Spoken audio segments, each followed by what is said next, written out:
예, 말씀은 누가복음 2장 25절부터 30절까지 말씀입니다. 누가복음 2장 25절부터 30절, 신약 90쪽입니다.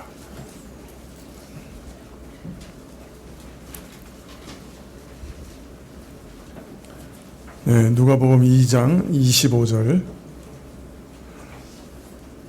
네, 찾으신 줄 알고 봉독해 드리겠습니다.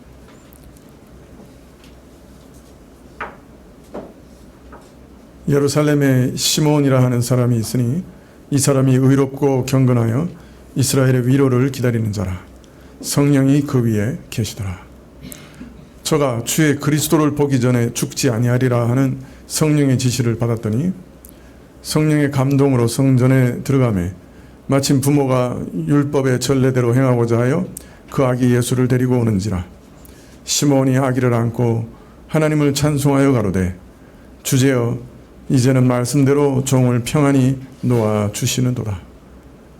내 눈이 주의 구원을 보았사오니.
성전에서 예수님을 맞은 사람은 시몬이었습니다. 성경은 이 시몬에 대해서 의롭고 경건한 사람이고 이스라엘의 위로를 기다리는 자고 성령이 그 위에 계신 자였다. 그렇게 얘기하고 있습니다. 또 오늘 본문에 보면 아기 예수 그리스도를 안고 참 하나님께 종을 평안히 놓아달라 이렇게 기도한 것을 보았을 때 아마 수완이 많이 차서 이제 하나님께 돌아가기를 기다리는 나이 많은 노인이었을 것이다 하는 것을 짐작할 수 있습니다. 시편 92편 12절 이하에 보면 의인은 종려나무같이 번성하며 레바논의 백향목까지 발육하리로다. 여호와의 집에 심겼으며 우리 하나님의 궁정에서 흥왕하리로다. 늙어도 결실하며 진액이 풍족하고 빛이 청청하여 라고 이렇게 노래하고 있는데요. 하나님의 교회에 심긴 참 사람이 나이 많아 참 노인이 되었어도 그 성령의 열매를 늘 맺으며 그 나무가 푸르고 청청한 것 같은 그런 일을 노래하고 있는데 이 시편 92편의 노래와 참 꼭 같은 참 그와 같은 노인이었다 그렇게 우리가 알 수가 있습니다. 사람이 이렇게 나이가 들수록 이상하게 신앙이 참 좋아지고 견고해지고 성숙해지고 성품이 그리스도를 닮아가는 것이 참 어떤 면에서는 신자에게는 당연한 것 같은데 근데 그렇게 사실 쉽지 않아요.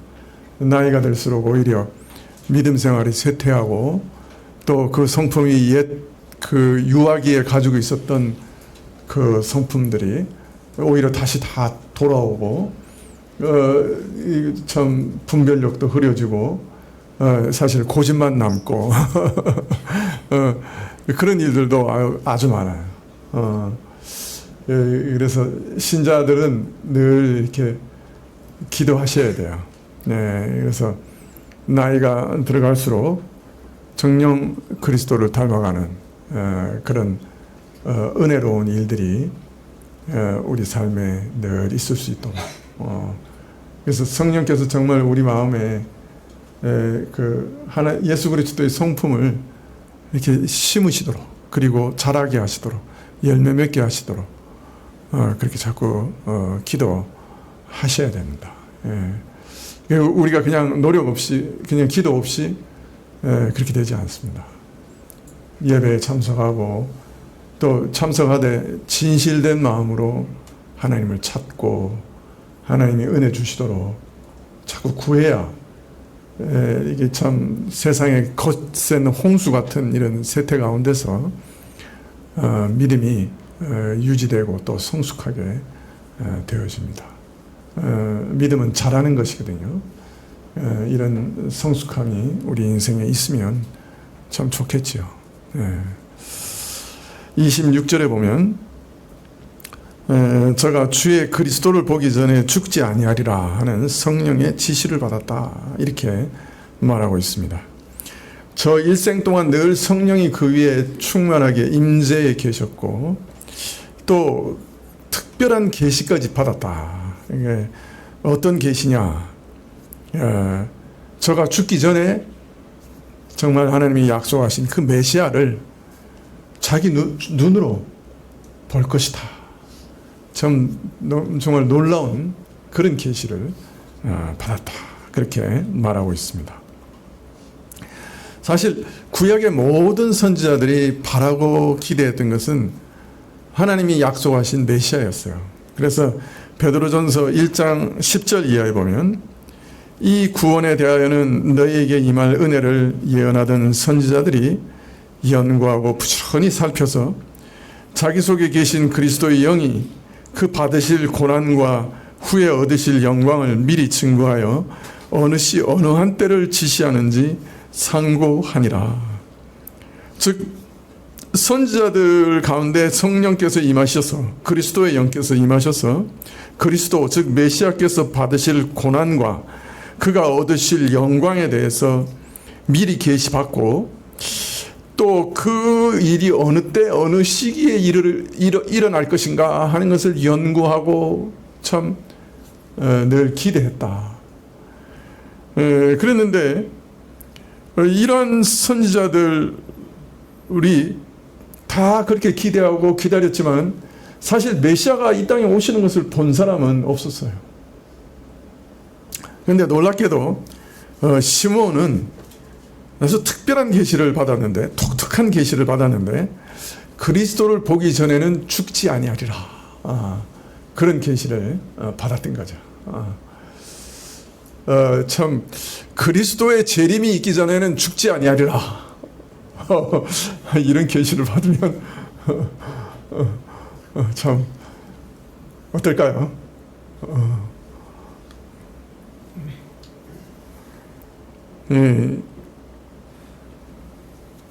살아생전에 그 구약에서 그토록 기다리고 그 모든 선지자들이 기다렸던 메시아를 자신의 눈으로 볼 수 있을 것이다.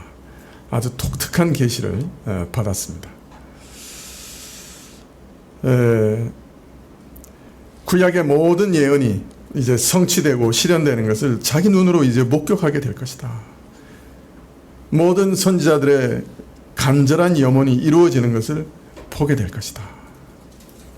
사실 어떤 면에서는 구약 선지자 중에 그 누구도 얻지 못한, 경험해 보지 못한 축복을, 저희가 계시받은 모든 예언을 성취하실 메시아를 보게 되는, 만나게 되는 은혜를 얻을 것이다. 그렇게 약속을 받았습니다.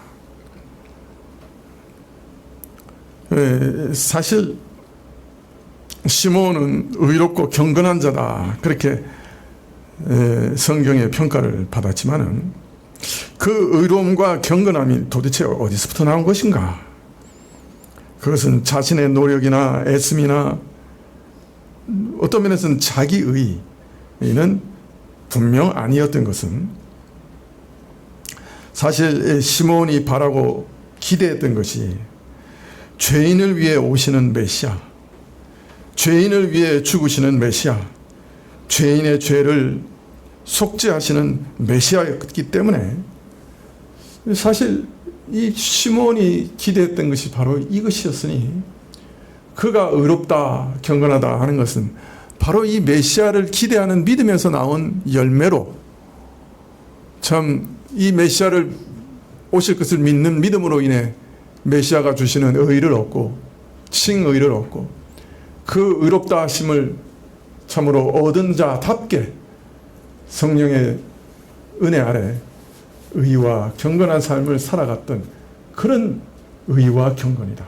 즉 자기의 어떤 능력과 애씀이 아니라 믿음과 또 성령의 은혜 가운데 얻게 된 의와 경건이다 하는 것을 우리는 알 수가 있습니다.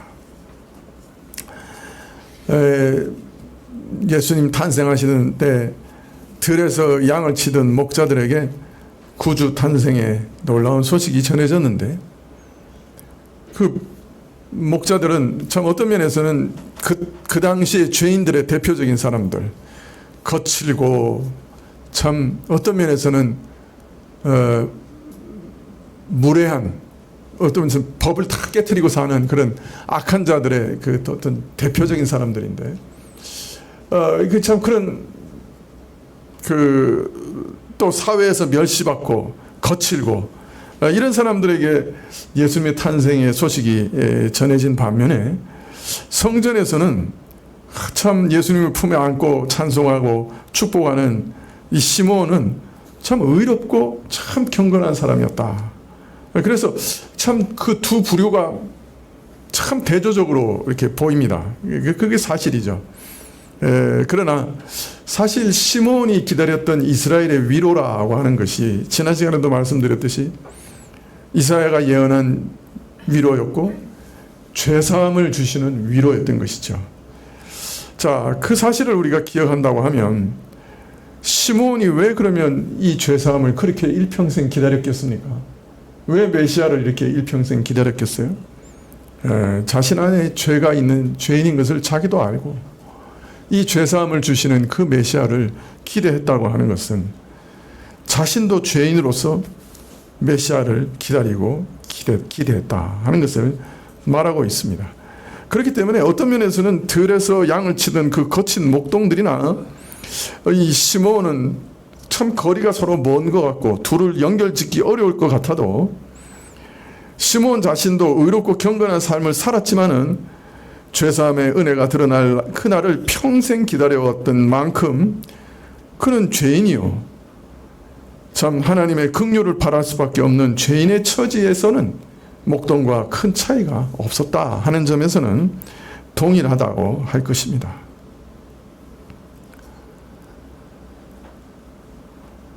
네, 의롭고 경건한 모습도 사실은 메시아가 가져오실 죄사함을 바라보는 믿음의 결과요. 하나님이 베푸신 죄인에게 베푸신 은혜였기 때문에 이 둘이 다 메시아의 은혜가 필요했다 하는 점에서는 전혀 차이가 없었던 것이죠. 오늘날 우리 신자가 아무리 의롭고 경건한 삶을 산다고 해도 하나님을 온 마음과 온 뜻과 온 힘과 온 정성을 다해 사랑하고 내 이웃을 내 몸처럼 사랑하라 하는 그 계명 앞에서 누가 참 떳떳하다고 할 수 있겠습니까? 하루하루의 삶을 살 때마다 우리 안에는 정녕 그리스도의 속죄의 은혜가 매 순간 필요하지요. 의롭고 경건한 자라도 그 죄사함의 은혜 없이 단 하루라도 하나님 앞에 설 수 있는 자는 없지요.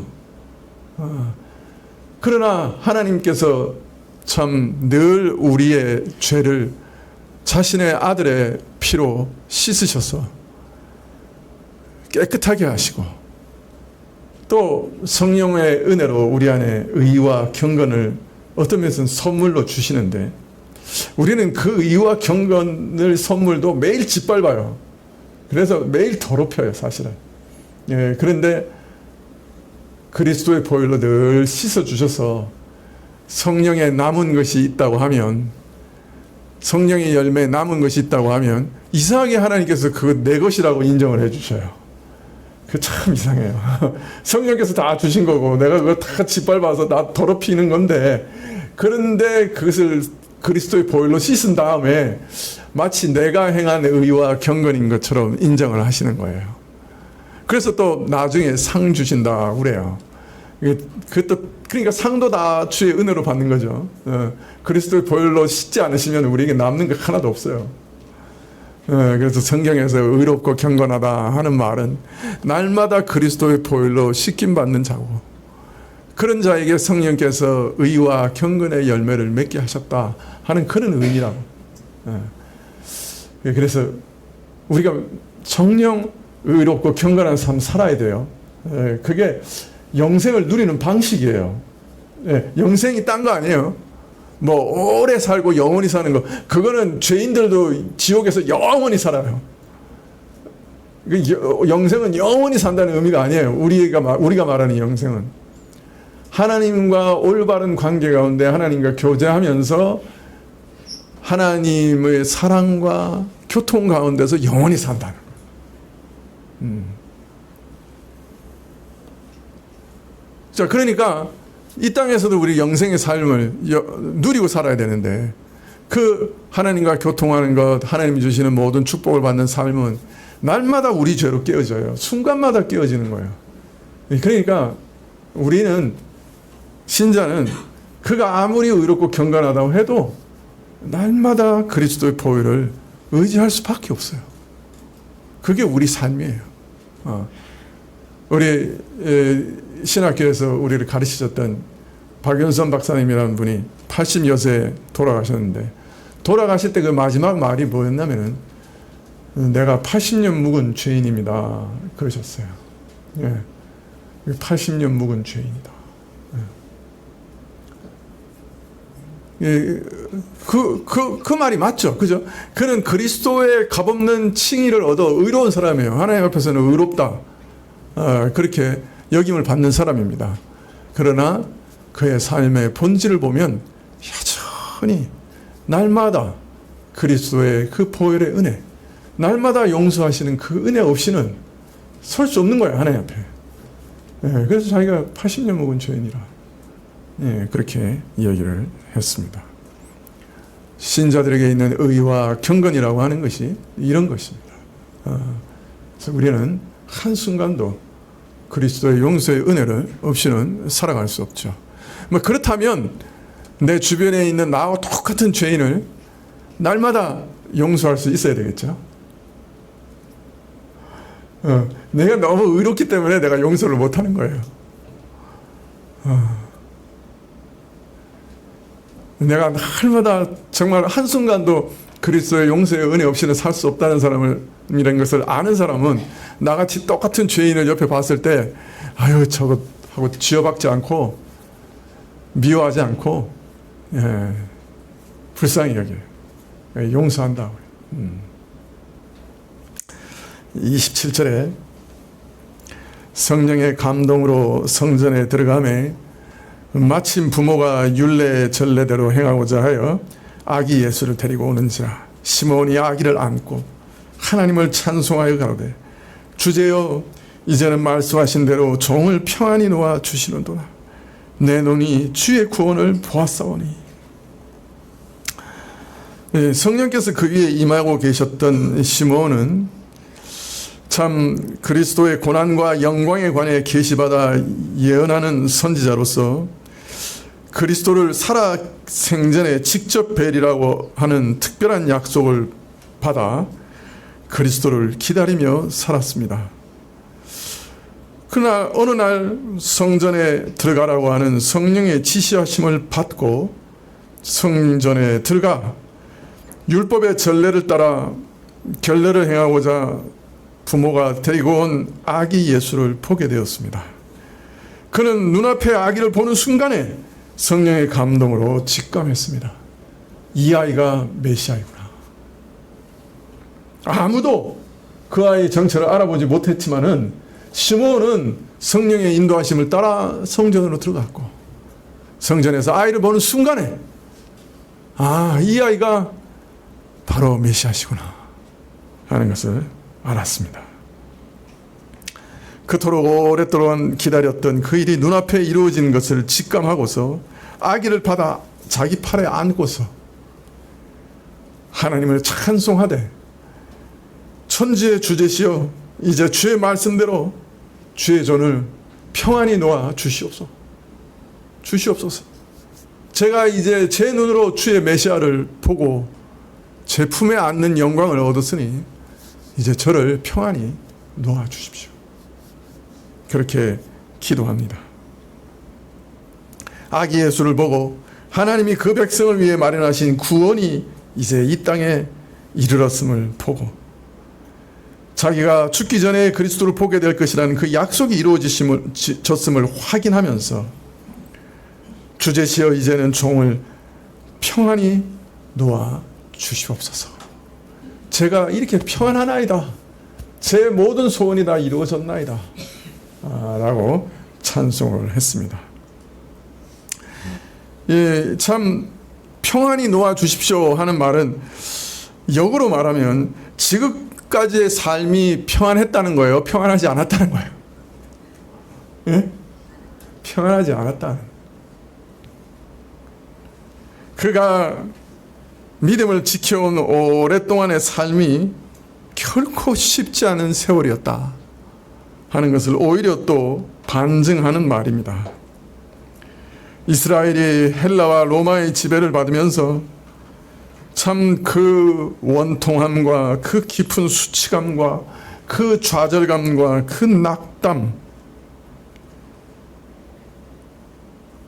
주변에서 함께 믿던 사람들이 하나둘 믿음을 저버리고 세상을 향해 떠나가는 그 일들을 보며 느끼는 슬픔과 외로움,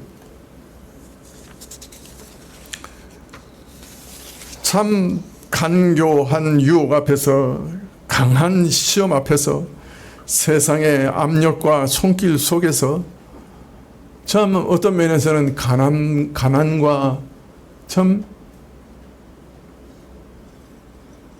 사람들의 비웃음 속에서 자신의 믿음마저도 크게 흔들리는 와중에 또 이런 자신을 보면서 자신에 대한 실망과 환멸과 불안을 느끼면서 오랜 세월 그 믿음을 지켜왔던 그 세월은 견디기 쉬운 것이 아니었어요.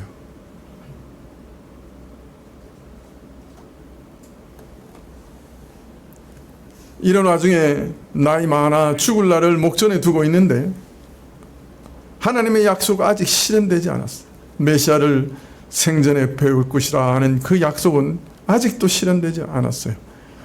마음은 조바심이 나고 마음은 놓이지 않고 내가 받은 그 계시가 헛된 것이었는가? 내가 잘못된 계시를 받았는가? 하나님의 약속이 어찌 이리 더딘가?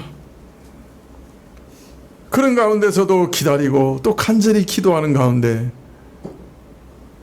오랜 세월을 견뎌왔던데 그 약속이 이제 자신의 눈앞에 이루어졌어요. 하나님의 약속이 이루어진 것을 이제 자신의 품에 안았어요.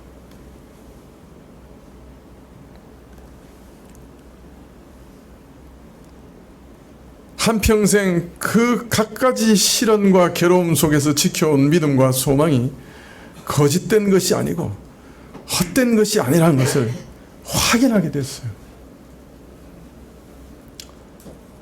그가 바라고 기대해온 것이 눈앞에 이루어진 것을 보면서 자신의 품속에 그 약속의 아기를 품으며 참으로 오랫동안 긴장했던 마음에 안도와 평안을 느끼면서 큰 확신 가운데 주여 이제는 종을 평안히 놓아 주소서 라고 찬양하고 또 기도하고 있습니다.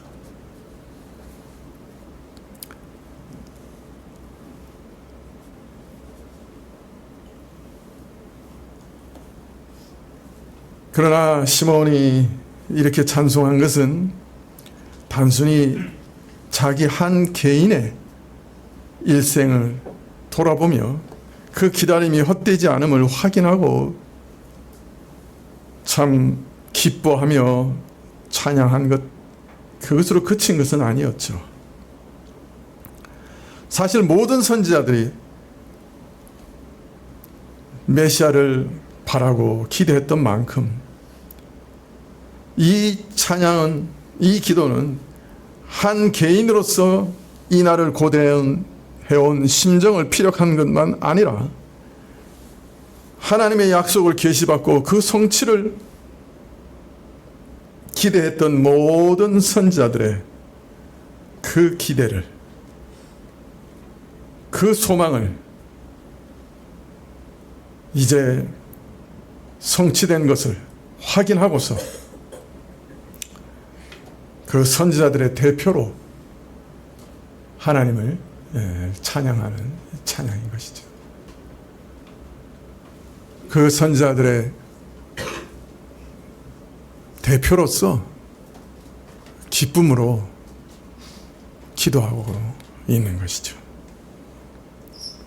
사실 이스라엘의 역사라는 게 도대체 어떻습니까? 우리가 왜 구약을 읽는지, 구약을 읽는 거 읽다 보면 맨날 죄 짓고 맨날 망하는 것밖에 없어. 그죠? 그냥 조금 좀 순탄하다가 그냥 늘 얻어맞고 늘 죄 때문에 막 이리 맞고 저리 맞고 이런 환란 저런 환란, 그러다가 나중에는 그냥 다 포로로 잡혀가고, 이런 구약을 우리가 왜 읽어야 되는가? 그런 생각 들 수도 있어. 사실은 그 구약의 두꺼운 책 속에서 우리에게 전달하는 메시지는 뭐예요? 우리 인간 속에 있는 그 죄악이 얼마나 깊고 뿌리 깊은 것인가. 선지자들을 보내시고 그 기적을 일으키시고 홍해가 갈라지고 하늘에서 만나가 쏟아지고, 그래도 그 속에 있는 그 죄성을 뿌리 뽑을 수가 없어요. 어떤 말씀으로도 어떤 기적으로도 어떤 노력으로도 인간 안에 있는 죄의 뿌리를 뽑을 수 없었다고 하는 것을 증거하는 것이 구약이에요. 하나님의 백성으로, 언약 백성으로서 하나님과 약속했지만은, 하나님의 백성으로 살겠다 약속했지만 하나님의 백성으로 살 만한 능력이 그들에게 전혀 없었어요. 하나님의 백성으로 살 능력이 없는, 소망 없는 죄인이라고 하는 사실을 구약은, 그 두꺼운 구약은 끊임없이 증거하고 있어요. 물론 그 중에 몇몇 사람은 성령의 은혜로 참 의롭고 경건하게 살았지만 대부분의 백성들은 참 수천 년 동안 인간 안에 있는 죄가 얼마나 무서운 것인지 확인하고 또 확인하는 시간을, 역사를 보냈던 것이죠. 이런 비참한 현실 앞에 주저앉을 수밖에 없는, 절망할 수밖에 없는 이스라엘에게 장차 그리스도가 오셔서 이 모든 것을 극복하시리라, 새 마음과 새 생명을 주시리라 약속하시고, 이스라엘로 하여금 이 약속을 대대로 기다리고 또 기다리게 하셨지요. 심지어는 예수님도 자신의 십자가를 기다리셨어요. 누가복음 12장 50절에 보면 나는 받을 세례가 있으니 그 이루기까지 나의 답답함이 어떠하겠느냐. 그 십자가가 이루어져야 참 구원이 이스라엘에게 주어지는데, 그 기다림이라고 하는 것은, 오늘 시몬이 한 말은 수천 년 동안 이처럼 메시아의 오심을 기대했던 그 간절함, 그 고달픔, 그 안타까움을 담은 말이요, 그 기다림이 이루어진 것을 확인하는 기쁨이요, 만족이요, 그 불안과 의혹과 긴장에서 벗어나는 평안입니다. 그것을 한마디로 고백하고 있는 거예요. 이제 저를 평안히 놓아 주소서.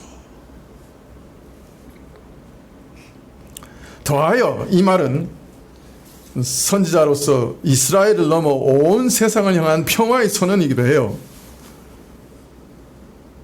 하나님의 약속이 움직일 수 없는 사실이 된 것을 확인하고서 아기 예수를 배우면서 이스라엘을 넘어 온 민족에게 전해질 평안을 내다보면서 인류가 그토록 오랫동안 절망과 슬픔과 고통 속에서 기다려온 그 불안과 안타까움이 마침내 쉼을 얻게 된 것을 보고서 그 안식과 평안을 선언하고 있는 것이기도 해요.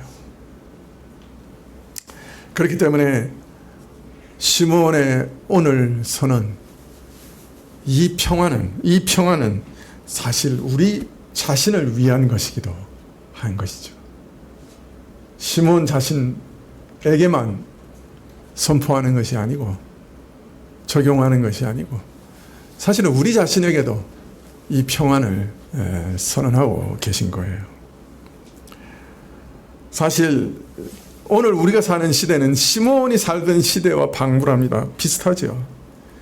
이런 시대를 사는 우리를 향해 선포하신 것이고 도전하신 것이기도 합니다. 사실 오늘날의 모든 혼란스럽고 고통스러운 것은 그 밑바닥을 보면요, 우리 인간 이성에 대한 회의감이 자리 잡고 있어요. 그것이 아주 밑바닥에 있는 근본이에요. 오늘 왜 이 사회가 이렇게 혼돈스럽고 이렇게 고통스러우냐? 사실은 그 밑바닥에 있는 게 뭐냐면 우리 인간 이성에 대한 회의감이 그 밑바닥에 있어요. 그게 무슨 소리냐? 중세시대는 신본주의 시대라고 보통 우리가 생각하잖아요. 하나님의 말씀을 따라서 어떤 면에서는 하나님 중심으로 살았던 시대입니다. 근데 이제 사람들이 하나님의 그늘에서 벗어나서 인간을 중심으로 돌아가는 세계를 꿈꿨어요. 그게 이제 그 시작이 르네상스라고 보통 얘기하죠. 네. 뭐 우리 인문교육에서는 교육하는 데서는 막 아주 르네상스 하면 뭐 엄청 좋은 걸로 생각하잖아요. 근데 이것이 이제 계몽주의로 이어지는데요. 계몽주의에 들어가면 인간의 이성을 최고의 권위로 삼습니다. 그래서 인간은 모든 것을 합리적으로 판단할 수 있고 결정할 수 있고 또 그것을 실행할 수 있다라고 생각했어요. 그리고 이것을 가지고 사회를 자유평등의 이상사회를 만들어낼 수 있다 하는 그 미래에 대한 확신이 사실은 이 계몽주의를 휩쓸었어요. 그러니까 인간 이성에 대한 최고의 확신, 인간이 왕으로, 그죠? 하나님은 저기 이제 내밀어 버리고 인간이 건설하는 낙원을 꿈꿨던 것이 계몽주의 사회였던 거죠. 그런데 이 이상과 이 미래에 대한 기대는 얼마 가지 않아서 완전히 무너집니다. 곳곳에서 이성의 한계에 부딪히고 특히 속수무책으로 불합리한 인간의 실상과 맞닥뜨리면서 인간의 한계를 뼈저리게 경험하면서 모든 이성과 또 인간의 도덕성에 대한 기대를 인류 사회는 접어버리고 맙니다. 특별히 1차 세대전과 2차 세계대전, 이 두 양차 세계대전을 겪으면서 인간에 대한 실망과 한계는 깊어졌고, 그래서 요즘은 합리성이나 절대성이나 이런 것들을 아예 포기해버렸어요. 그래서 각각 그 나름대로 제가 좋아하는 대로 생각하고 살아가는 그런 시대가 돼버린 것이죠. 그래서 이성에 대한 이 실망은 인간의 한계성과 도덕성에 대한 환멸은 사람으로 하여금 스스로 절제하는 최소한의 자존심마저 내다버리고 이제 인간에게 남은 건 뭐냐면 감정밖에 안 남았어요. 인간에게 감정밖에 안 남았다고 하는 말은 인간은 이제 무엇을 따라 산다는 거예요? 자신의 도덕성이나 이성을 따라서 살아가는 것도 아니고 내가 원하는 대로 산다는 얘기예요. 내 하고 싶은 대로 산다는 거예요. 오늘날 이 사회의 근본적인 본질이 뭐냐? 감정이 지배하는 사회라. 그러니까 다른 말로 하면 내 하고 싶은 대로 산다. 설교에 쓸 수 없는 말인데 지 꼴린 대로 산다.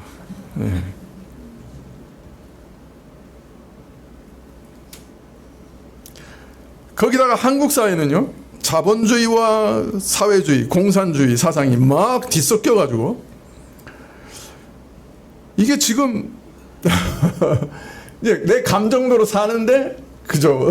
시대 조류도 매일 혼합스러워요. 맨날 뒤섞여 있어요. 자, 이렇게 혼란한 사회에서 어떻게 살아야 할지 모르죠. 그러니 요즘 풍조는 한마디로 말하면 될 수 있는 대로 벌어서 될 수 있는 대로 즐기며 산다. 그러니까 될 수 있는 대로 벌고 또 번 걸 될 수 있는 대로 즐기고 그게 이 사회의 유일한 목표예요. 이제 전 세대처럼 막 악착하게 벌고 뭐 예금하고 이런 노력도 없어요. 오직 자기 이익과 내 자유가 유일한 기준이에요.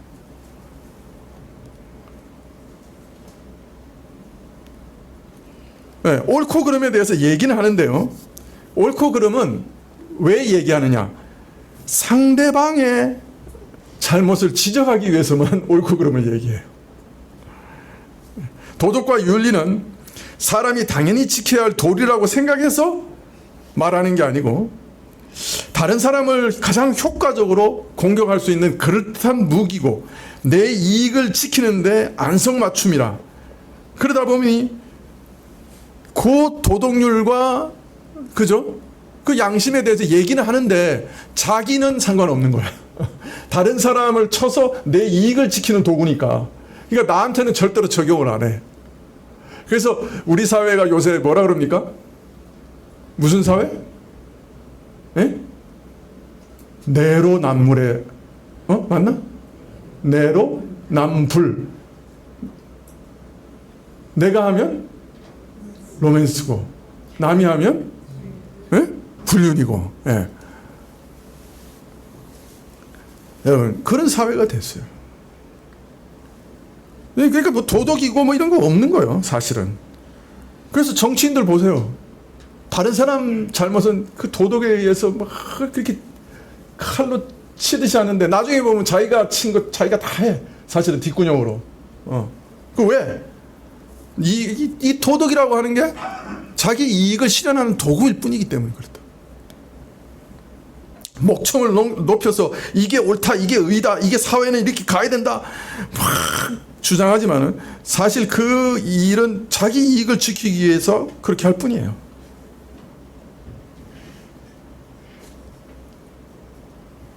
자, 이런 사회가 얼마나 더 버틸 수 있을까? 너무 저질스럽지 않나? 너무 노골적으로 저질스럽지 않나? 부끄러움을 전혀 몰라요. 이런 사회에 어떻게 살아갈까? 자, 이렇게 이기적이고 무책임하고 무법한 험악한 세대 앞에서 신자는 참 어떤 때는 무기력한 존재로 발견됩니다. 도덕률이 폐기되고 제 좋은 대로 살자고 하니 뭐 요새는 동성애는 고사하고 동성 결혼도 뭐 법으로 합법화시키라고 하니 야, 참 뭐 어떻게 얘기를 해야 되는지 이 무지막지한 일들 가운데서 인륜을 파괴한 미친 짓 앞에서 법적으로 보장을 하겠다고 하니 본성을 어기는 것이라고 하나님께서 정하신 질서를 파괴하면서 오히려 오만방자한 태도로 우리 보고 미친놈이라고 하니 참 이 기막힌 현실 앞에서 어떻게 살아야 할지. 부모 공경하라 그러면 요새는 뭐라 그럽니까? 왜 나를 낳아가지고 이거 고생시키냐고.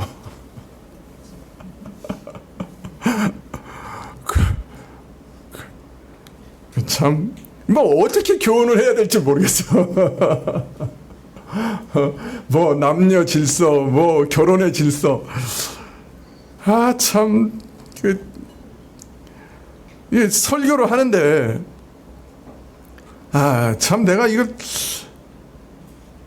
이렇게 하나님을 거스르면서도 이렇게 뻔뻔한 사람들 앞에서 죄가 죄인지도 모르는 사람들 앞에서 어떻게 설교를 해야 되는가. 솔직히 말하면 참 이런 말 참 안 된 말이지만 이 시대는 참 저주받은 시대다. 그런 생각이 들어요. 한마디로 얘기하면 이런 시대가 없었어.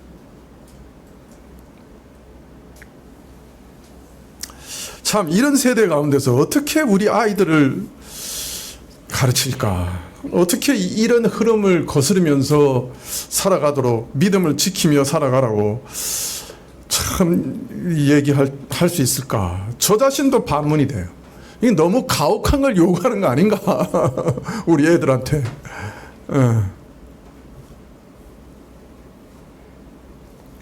더하여 우리 애들은 밤낮 없이 공부하는 데 시달려요. 이 사회에서 발붙일 자리를 얻기 위해서 참 가혹하게 참 내몰려요. 이게 옛날에는요, 그 이념 투쟁으로 수많은 젊은이들이 혁명의 과정에서 피 흘려서 쓰러져 죽었어요. 정말 러시아 혁명 같은데 뭐 얼마나 많은 사람 죽었는지 모르죠. 근데 요사이는 정녕 피를 흘려 죽는 게 아니고 피를 말려 죽여요. 이 경쟁의 이념 가운데서. 청년들을 가혹하게 몰아가요. 도대체 어느 게 더 무자비하고 가혹한지 모르겠어요. 총칼로 쏴 죽이는 게 무자비하고 가혹한 건지 아니면 이렇게 경쟁 사회 가운데서 말려 죽이는 게 가혹한 건지 이게 분간이 안 가요. 부모님들도 이런 사회에서 어떻게든 애들 살려보려고 있는 거 없는 거 다 교육에 쏟아 부어가지고 그냥 노년은 어떻게 되든지 상관없이 그냥 애들 교육시키려고 그냥 난리죠. 근데 문제는 요새 AI 시대가 되니까 예전에는 교육시키면 그래도 보장이라도 될 것 같았는데 이제는 아무리 교육을 시켜도 보장도 안 되는 시대요.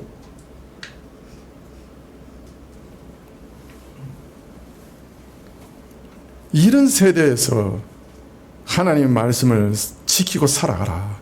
하나님 나라의 백성으로 살아가라. 사실은 어느 시대라도 산상수훈에서 말씀하시는 하나님의 나라는 비현실적인 나라처럼 보였어요. 그래서 똑똑한 학자들이 맨날 그게 이 현실 세계에는 불가능하니까 이거는 나중에 종말에 이루어질 교회의 모습이다 이러고 자빠졌어요.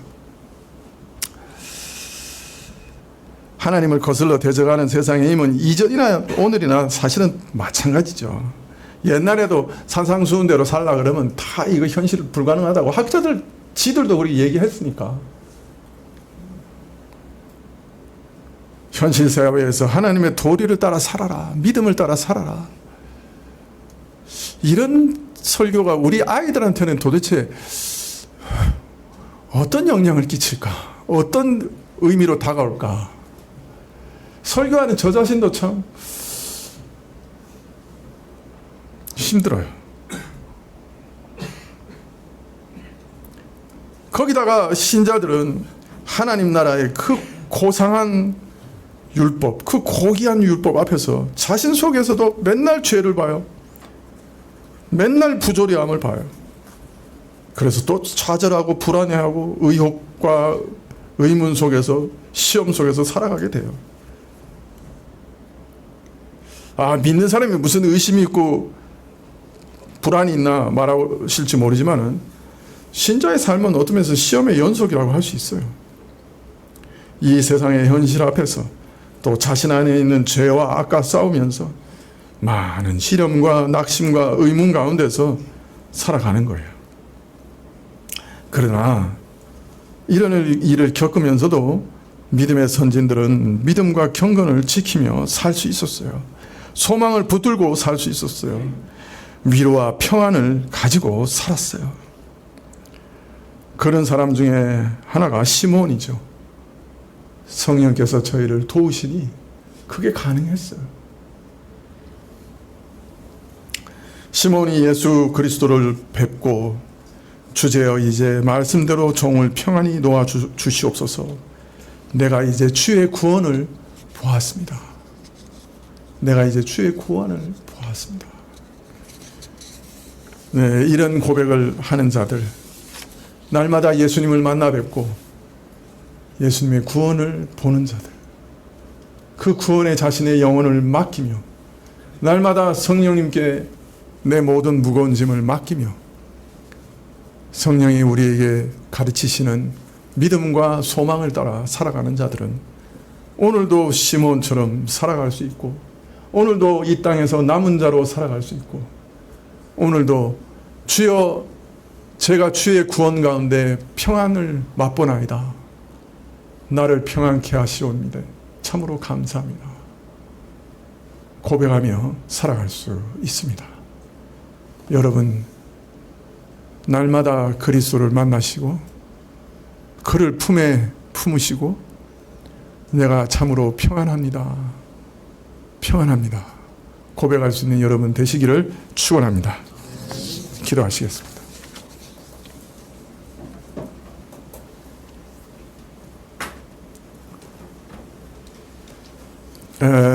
이 시대의 현실을 보면 참 어떻게 믿는 자로 살아갈지 암담하고, 또 그렇게 살아가라 설교하는 자도 우리 자녀들이 이 설교대로 어찌 살아갈 수 있을까 참 암담할 때가 많습니다. 그러나 성령께서 역사하시면, 성령께서 그 위에 계시면 그 모든 것 이기고 시몬처럼 살 수 있게 하실 줄 믿습니다. 주께서 우리 모든 교우들과 우리 자녀들 위에 시몬에게 주셨던 그 은혜 허락하여 주십시오. 예수님의 이름으로 기도합나이다. 아멘.